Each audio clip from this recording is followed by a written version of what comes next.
কেমন আছেন বন্ধুরা? আশা করি সবাই খুব ভালো আছেন। আমিও খুব ভালো আছি। আজকের আমার রেসিপি মোরলা মাছ দিয়ে ফুলকপির তরকারি। আপনারা প্রথম থেকে শেষ পর্যন্ত ভিডিওটা দেখবেন, খুব ভালো লাগবে। আর ভালো লাগলে আমার চ্যানেলটিকে সাবস্ক্রাইব করতে ভুলবেন না। তাহলে চলুন আজকের রান্নাটা শুরু করে দিই।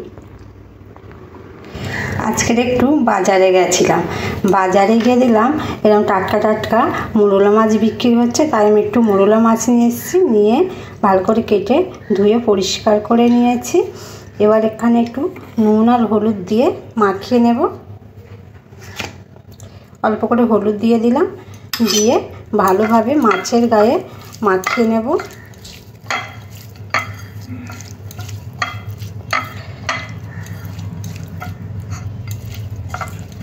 নুন আর হলুদটা ভালো করে মাছের গায়ে মাখিয়ে নিয়েছি। এবার মাছটাকে ভাজতে হবে। মাছগুলো এবার উল্টে দেবো। এক সাইড ভাজা হয়ে গেছে, আর এক সাইড এইভাবে আস্তে আস্তে করে উল্টে দেবো। দিয়ে ওই সাইডটাও একটু ভেজে নেব।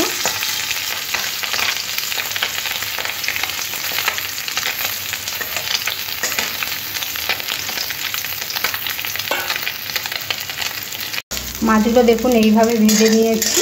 এবারে উঠিয়ে নেব।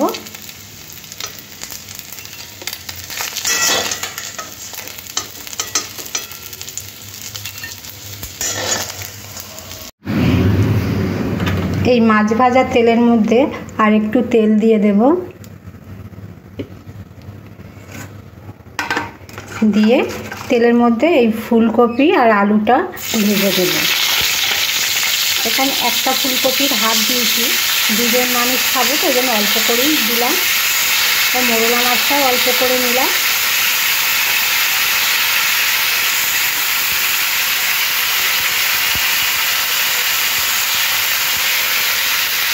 আলু আর ফুলকপিটা তেলের মধ্যে দিয়ে খুব ভালো করে ভাজা ভাজা করে নেব।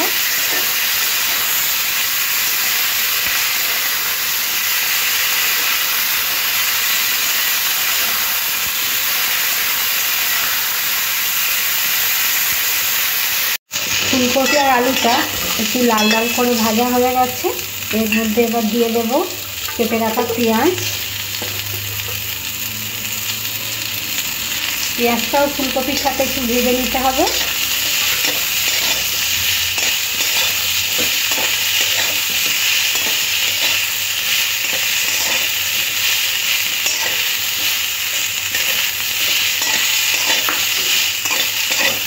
আর সাথে সাথে দিয়ে দেবো কেটে রাখা টমেটো,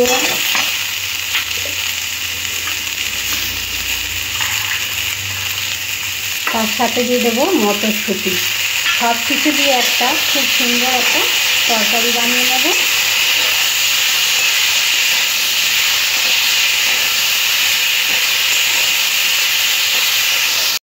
এবার একটু গ্যাসটা কমিয়ে দেবো, দিয়ে সব মশলাগুলো একে একে দিয়ে দেবো। আদা আর জিরে একসাথে বাটা আছে, হাফ চামচ দিলাম। আদাটাও ফুলকপির সাথে এইভাবে মিশিয়ে নিতে হবে।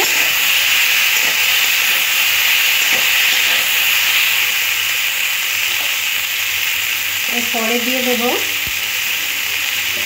হাফ টিস্পুন লঙ্কার গুঁড়ো, হাফ টিস্পুন হলুদ গুঁড়ো, ধনের গুঁড়ো হাফ টিস্পুন,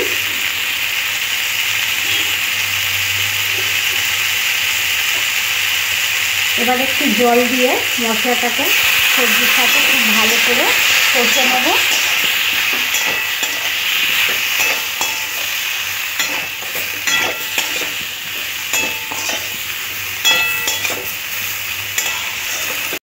মশলার সাথে খুব সুন্দর করে ফুলকপি আর আলুটা কষে নিয়েছি। এবারে জল দিয়ে দেব।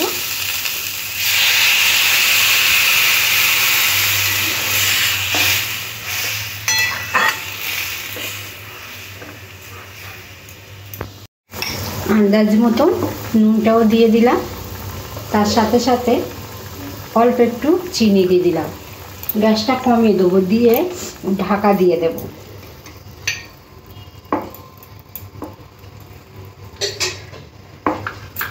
ঢাকা দেওয়ার আগে দুখানা কাঁচা লঙ্কা দিয়ে দিলাম। ভাজা মাছগুলো ফুলকপির ওপরে এইভাবে দিয়ে দেব।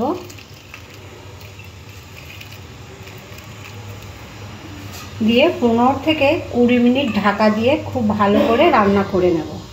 15 মিনিট পরে ঢাকাটা উঠিয়ে নেব। দেখব ফুলকপি আলু সিদ্ধ হয়ে গেছে কিনা, একটু নাড়াচাড়া করে নেব। ফুলকপিও খুব ভালো সিদ্ধ হয়ে গেছে, আলুও খুব ভালো সিদ্ধ হয়ে গেছে। আমি এখানে 20 মিনিট রাখিনি, 15 মিনিট রেখে রান্না করে নিয়েছি। এবার নামাবার আগে একটু ভাজা জিরের গুঁড়ো দিয়ে দেবো, তাহলে গন্ধটাও খুব সুন্দর আসবে। খুব সহজ রেসিপি, সহজভাবে বানিয়ে নিলাম। এটা গরম ভাতের সাথে খেতে খুব ভালো লাগবে। এই মোরলা মাছের ফুলকপি একবার হলেও আপনারা বাড়িতে বানিয়ে দেখবেন, আর কেমন হয়েছে অবশ্যই জানাবেন। আজকের মতন এখানেই শেষ করলাম। আর রেসিপিটা দেখার জন্য আপনাদের অসংখ্য ধন্যবাদ। গ্যাসটা অফ করে দেবো, দিয়ে নামিয়ে নেব।